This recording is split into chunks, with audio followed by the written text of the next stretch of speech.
Well, the Los Angeles Department of Water and Power issued a letter in response to a letter from Friends of the Inyo and Executive Director Wendy Schneider.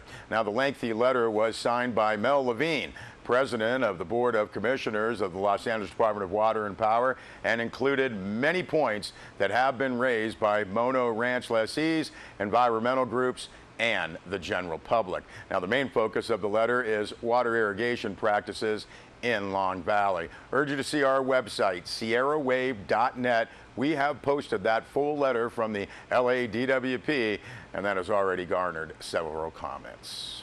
Well, the Inyo National Forest has temporarily closed roads in the Bald Mountain area due to sinkholes that have made travel dangerous. This area popular with off-highway vehicle recreation. Now, the press release from the United States Forest Service states that the Bald Mountain Road, that's 01S05, remains open. However, some roads are closed between the intersections of 01S70 and 01S05. Also, road 01S131 has a sinkhole in the middle of the road that is estimated to be 20 feet deep.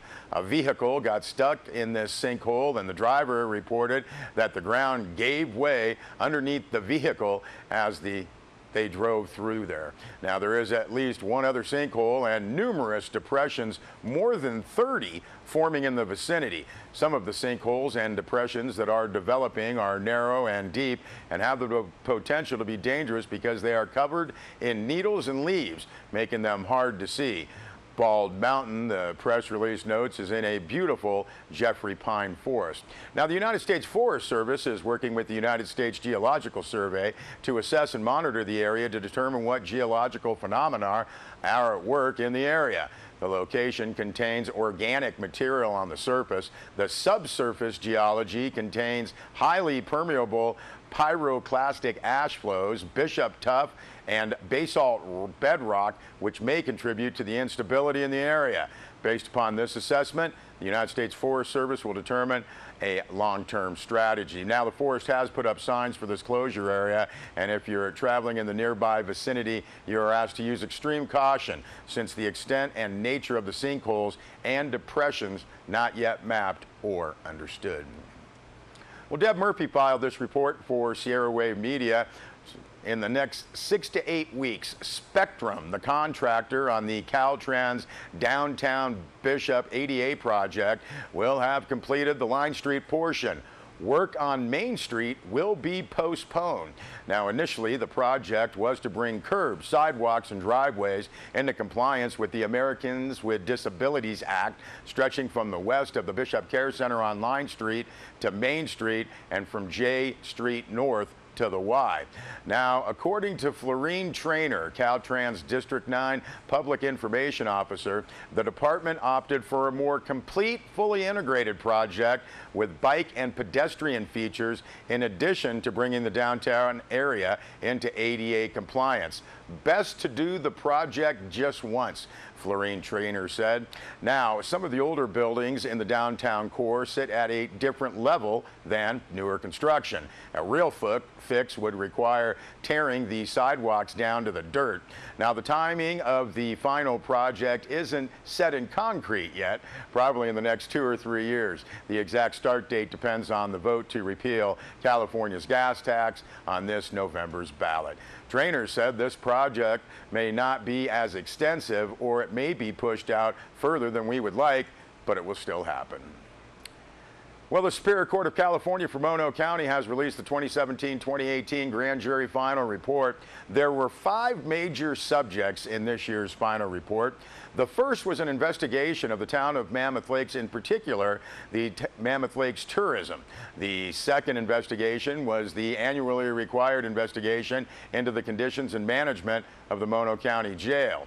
The third major subject of the final report was the response to a complaint letter received by the grand jury regarding the annual requirement of the Mammoth Community Water District to inspect backflow and or cross-connection devices. The fourth and fifth investigations were also of the town of Mammoth Lakes regarding the franchise agreement with AmeriGas, as well as the propane billings of AmeriGas to the town of Mammoth Lakes.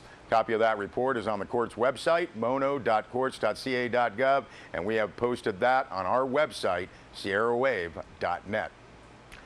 Well, the 2018 Unbound Chamber Music Festival begins tonight. Performances at Cerro Community College in Mammoth Lakes, featuring the Felici Piano Trio and special talented guests this week and next. Sierra Wave's Kat Greenman gives us this story.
So what you just saw were the Sierra Academy music students. They're rehearsing. So this is day 2 of their rehearsal. Their performances are on Sunday, July 22nd at 10 a.m. and Sunday, July 29th at 10 a.m. And those are free concerts at Cerro College in Mammoth Lakes. Their instructors are the esteemed faculty of the Unbound Chamber Music Festival, and you heard them rehearsing their Dvorak Quintet. And those concerts take place Thursday, Friday, and Saturdays at Cerro College in the evenings, with a Saturday matinee as well. And you can see the complete schedule online at chambermusicunbound.org. One of our wonderful guest artists this summer, we have 19 guest artists join the Felici Piano Trio, is Thomas Lowenheim. It's a great pleasure to be here, and it's amazing to see how music brings people together, which I think is the motto of all of us musicians. I think music is now going to be what brings world peace to this world, and this place just summarizes it in the best way possible, because it's beautiful people, beautiful colleagues, beautiful musicians, beautiful music, beautiful surroundings. It's just unbelievable to be here. I'm so honored and humbled to be part of this festival.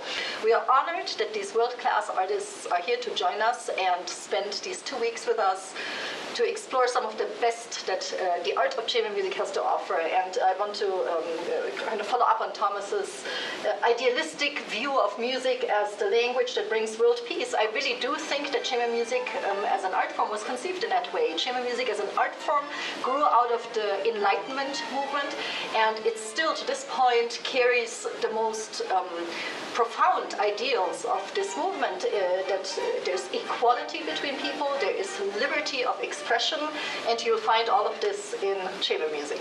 Thomas Lowenheim is building an amazing music community in Fresno, California. So we have a lot of exchanges with students and the faculty for his events and ours.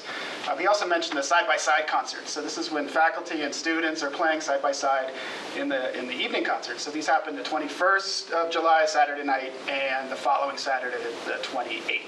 So those are a real highlight for both faculty and students.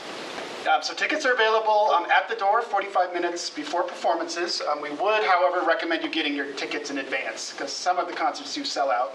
So you can go to Bookie Joint in Mammoth Lakes and online at chambermusicunbound.org.